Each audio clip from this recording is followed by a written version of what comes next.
ছবিটা তোল না আগে।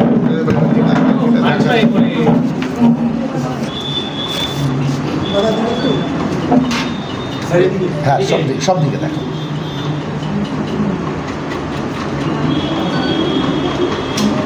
এইদিকে এদিকে দেখা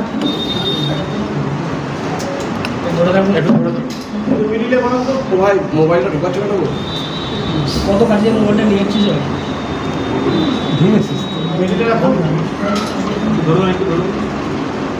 দ্বিতীয় পর্যায়ের প্রার্থী তালিকা ঘোষণা করছি।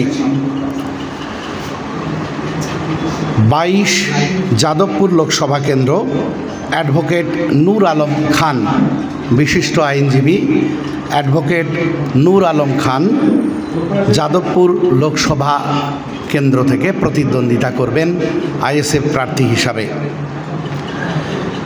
6 নম্বর বালুরঘাট লোকসভা কেন্দ্র থেকে আমাদের প্রতিদ্বন্দ্বিতা করছেন রায়গঞ্জ বিশ্ববিদ্যালয়ের অধ্যাপক ডক্টর মোজাম্মেল হক। বালুরঘাট লোকসভা কেন্দ্র থেকে প্রতিদ্বন্দ্বিতা করছেন অধ্যাপক ডক্টর মোজাম্মেল হক, উনি রায়গঞ্জ বিশ্ববিদ্যালয়ের অধ্যাপক।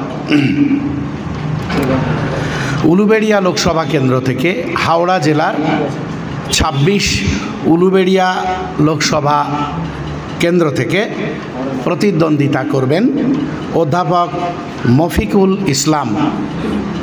উলুবেড়িয়া লোকসভা কেন্দ্র 26 উলুবেড়িয়া লোকসভা কেন্দ্র থেকে প্রতিদ্বন্দ্বিতা করবেন অধ্যাপক মফিকুল ইসলাম। আলিগড় মুসলিম বিশ্ববিদ্যালয়ের ঐতিহাসিক আলিগড় মুসলিম বিশ্ববিদ্যালয়ের পশ্চিমবঙ্গ যে ক্যাম্পাস আছে মুর্শিদাবাদ, সেই ক্যাম্পাসের অধ্যাপক মফিকুল ইসলাম।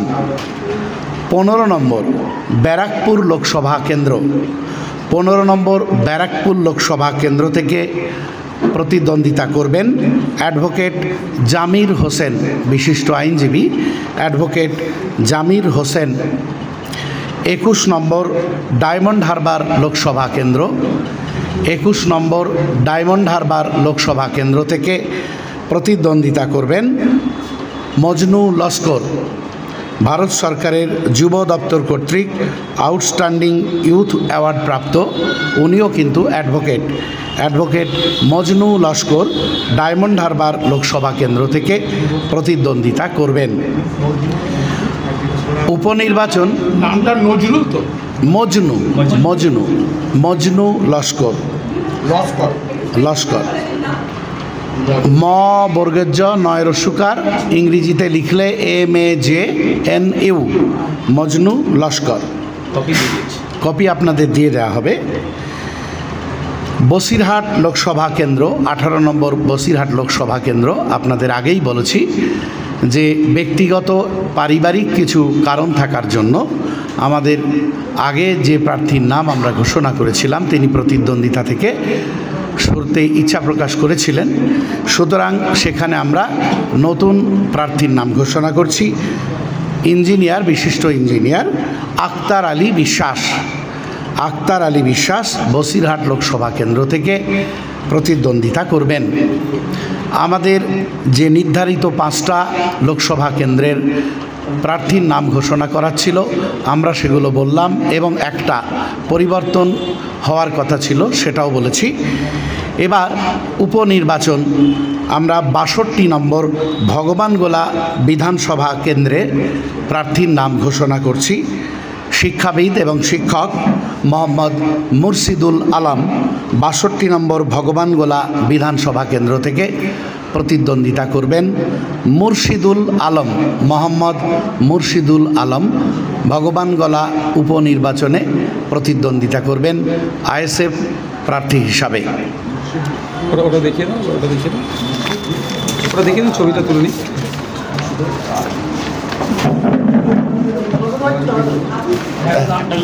ছবিটা তোল না আগে।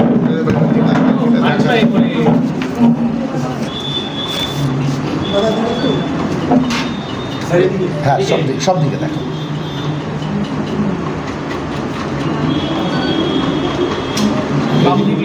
এইদিকে দেখা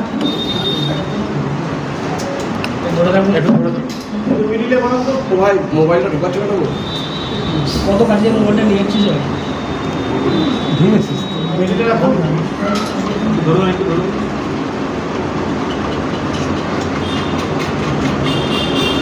চল আসুন করছি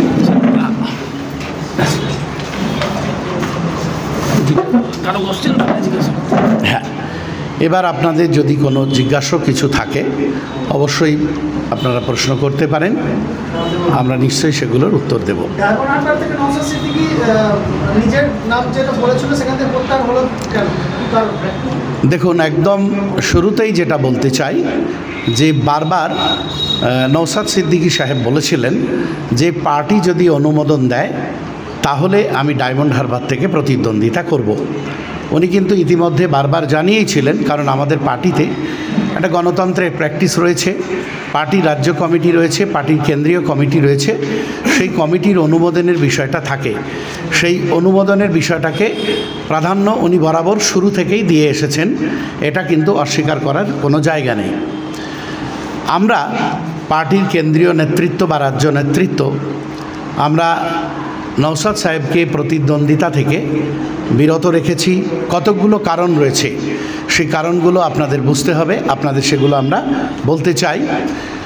নিশ্চয়ই আপনারা জানেন যে কথা আমরা বারবার বলে থাকি, সেটা হচ্ছে বিধানসভা একজনই প্রকৃত বিরোধী নেতা রয়েছেন।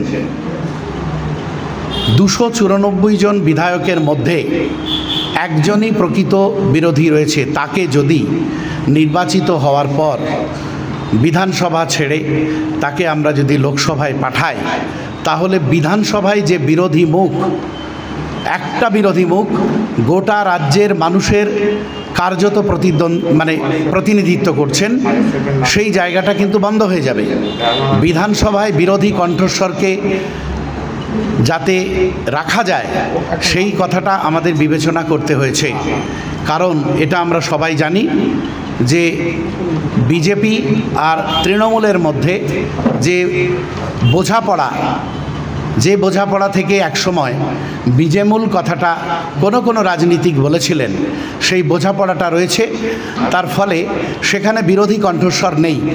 বিধানসভায় আমরা অবশ্যই বিরোধী কণ্ঠস্বরকে রাখতে চেয়েছি, সেই জন্য আমরা প্রাধান্য দিয়েছি বিরোধী